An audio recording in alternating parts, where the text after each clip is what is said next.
Income tax के old tax regime और new tax regime के बारे में। Old tax regime versus new tax regime, financial year 25-26 और असेसमेंट ईयर 26-27 के बारे में। अभी प्रेजेंट टाइम में हमारा जो फाइनेंशियल ईयर चल रहा है वो 26-27 चल रहा है और असेसमेंट ईयर भी 26-27 चल रहा है। क्लियर। अभी लेटेस्ट में हमारा जो previous year financial year close हुआ है वो है 25 और 26। क्लियर। तो दोनों चीजें हम आपस में कंपेयर करेंगे और समझेंगे कि हमें ओल्ड टैक्स रिजीम को यूज करना प्रॉफिट होगा या न्यू टैक्स रिजीम को यूज करना प्रॉफिट होगा। इन सभी के बारे में समझेंगे और इनकम टैक्स के लेटेस्ट अपडेट के बारे में जानने के लिए आप हमें सब्सक्राइब करिए, हमें शेयर करिए और लाइक करिए। इसी तरीके से हम income tax, GST, audit, accounting के क्लासेस आपको लाते रहते हैं, तो आप लाइक और सब्सक्राइब जरूर करिए। चलिए बात करते हैं ओल्ड टैक्स रिजिम और न्यू टैक्स रिजिम के बारे में। इनकम टैक्स में पूरी तरीके से रिफॉर्म किया गया है और इनकम टैक्स एक्ट अधिनियम 2025 को बनाया गया है। अब अगर हमें जब भी ये दो प्रोविजन हमारे साथ हमेशा चलेंगे, न्यू टैक्स रिजिम और ओल्ड टैक्स रिजिम, ये हमारे साथ हमेशा चलते रहेंगे, क्योंकि इसका ऑप्शन ये है कि न्यू टैक्स रिजिम में हमारे जो इनकम टैक्स एक्ट 1961 का चैप्टर नंबर 6 का डिडक्शन मिलता था, एग्जम्पशन मिलता था, वो न्यू टैक्स रिजिम में लगभग हटा दिया गया है, लगभग ना के बराबर कर दिया गया है। लेकिन अगर हम बात करें ओल्ड रिजिम की, तो ओल्ड रिजिम में उसको रखा गया है। क्लियर। तो बहुत सारी चीजें हैं जो ओल्ड रिजिम में है और न्यू रिजिम में नहीं है। तो हमें ये समझना है कि अगर हमें टैक्स पे करना है या हमको अपनी टैक्स कैलकुलेशन करना है कि हमारी टैक्स लायबिलिटी क्या बननी है, तो हमें किस रिजिम में जाना चाहिए या किस रिजिम को अडॉप्ट करना चाहिए, आज आप लोगों को हम यही समझाने वाले हैं। तो चलिए स्टार्ट करते हैं old tax regime and new tax regime.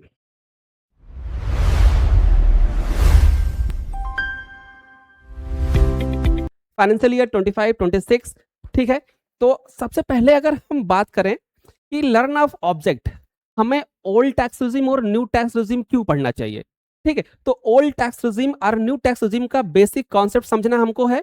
अगला फाइनेंशियल ईयर 25-26 के एप्लीकेबल टैक्स स्लैब को याद करना है हमको। सेक्शन 87A रिबेट और स्टैंडर्ड डिडक्शन को समझना है हमको। ओल्ड रिजीम की प्रमुख डिडक्शन एग्जम्पशन को पहचानना है और 10 लाख, 15 लाख, 20 लाख और 25 लाख जैसी हमें क्राइटेरिया को भी प्रिपरेशन करना है, प्रैक्टिकल कैलकुलेशन करना है। इतना आज हम लोग समझने वाले हैं, ठीक है। एक बार फिर से समझ लीजिए कि इस वीडियो में हम लोग क्या क्या समझने वाले हैं, इस सेशन में हम लोग क्या क्या पढ़ने वाले हैं। सबसे पहला हम लोग पढ़ने वाले हैं ओल्ड टैक्स रिजिम और न्यू टैक्स रिजिम के बेसिक कॉन्सेप्ट को समझेंगे।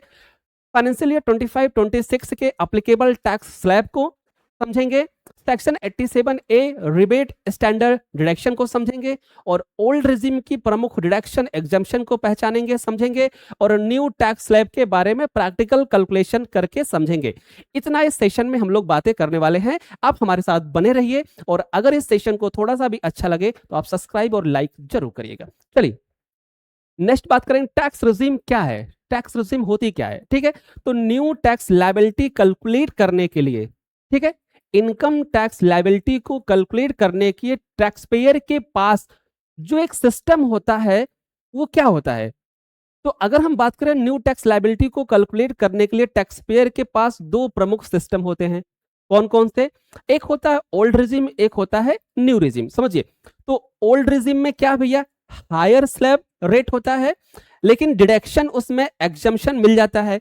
वहीं पर अगर हम न्यू रिजिम की बात करें तो वहां पे स्लैब तो कम है लेकिन अधिकांश डिडक्शन यहां पर उपलब्ध नहीं होता है, ठीक है।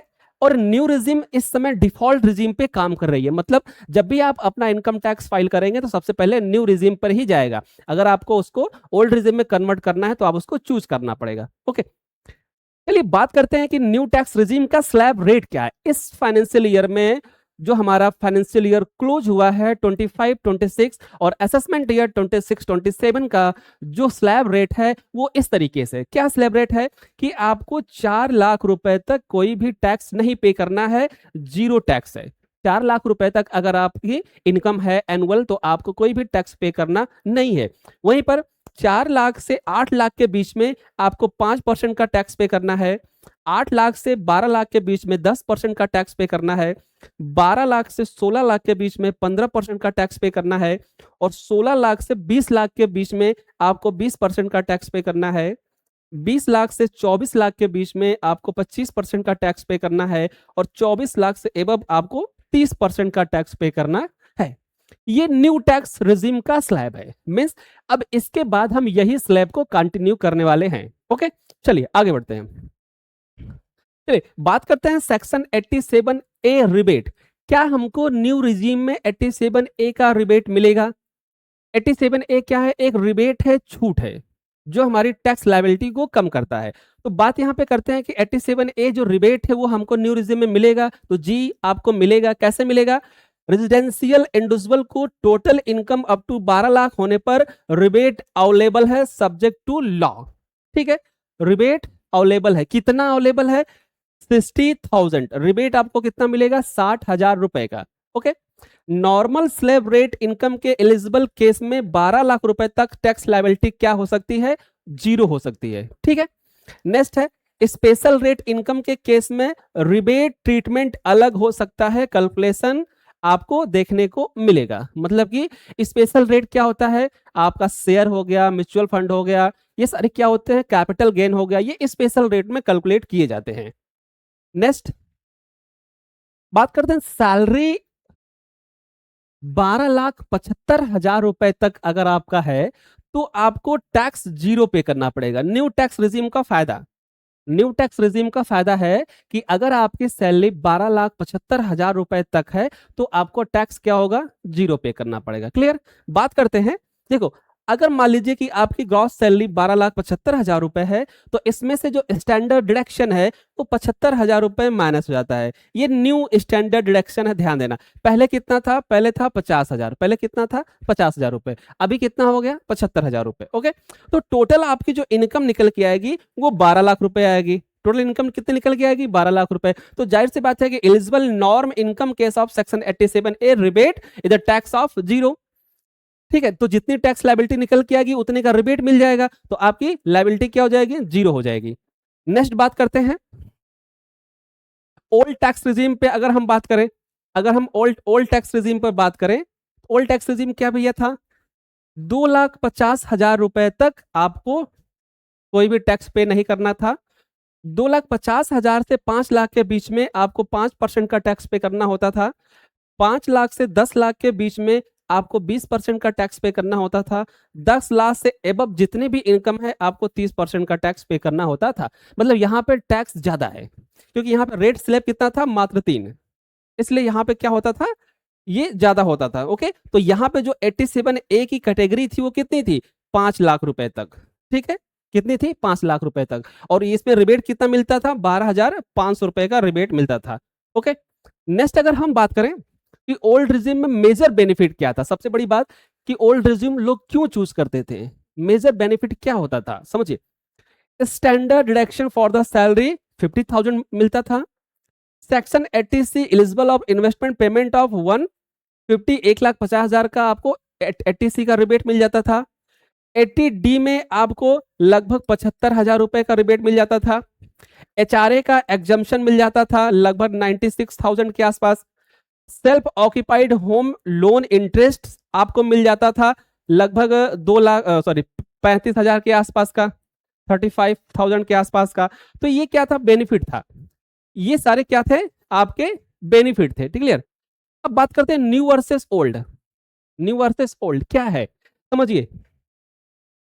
स्लैब रेट न्यू में क्या है? थोड़ा इजी कर दिया गया है। ओल्ड में क्या था? हाई था। सैलरी का स्टैंडर्ड डिडक्शन क्या था? न्यू रिजीम में 75,000 है, ओल्ड रिजीम में 50,000 रुपए था। 80C की बात करें तो न्यू रिजीम में आपको 80C का डिडक्शन नहीं मिलेगा और ओल्ड रिजीम में मिलेगा।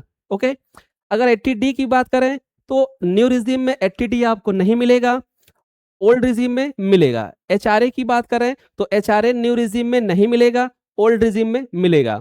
Self occupied home loan interest की बात करें तो न्यू रिजीम में नहीं मिलेगा बट ओल्ड रिजीम में मिलेगा। डिफॉल्ट रिजीम की बात करें तो यस, न्यू रिजीम डिफॉल्ट है और ये ऑप्शनल। ओल्ड रिजीम क्या हो गया? ऑप्शनल हो गया है। ठीक है, तो इतनी सारी चीजें हैं जो आपको ओल्ड में मिलेंगी, न्यू में नहीं मिलेंगे।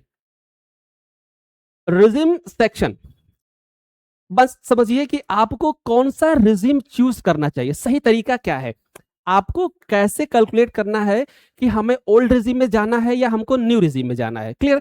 तो समझिए, केवल सैलरी देखकर रिजीम डिसाइड ना करें कि आपकी सैलरी 12 लाख है तो हम न्यू रिजीम में जाएं, हमारी सैलरी 5 लाख है तो हम ओल्ड रिजीम में आए, ऐसा नहीं है।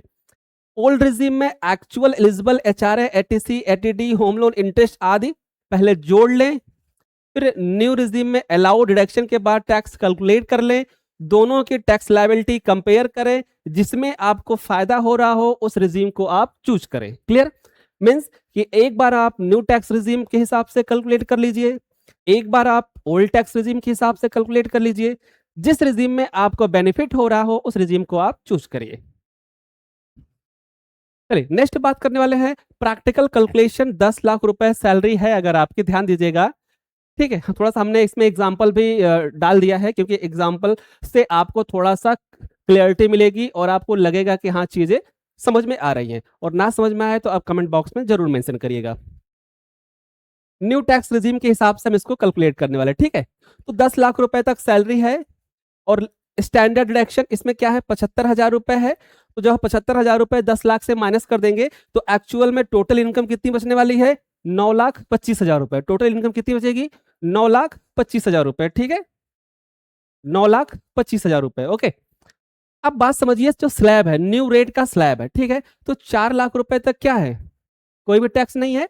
तो यहां समझिए मैं आपको कैलकुलेशन भी कर दे रहा हूं, अगर आपको दिखाई दे रहा है मैं इसको कैलकुलेट कर दे रहा हूं, ठीक है। समझिए वो 9,25,000 रुपए, ध्यान समझिएगा, ग्रॉस सैलरी हमारी 10 लाख रुपए है।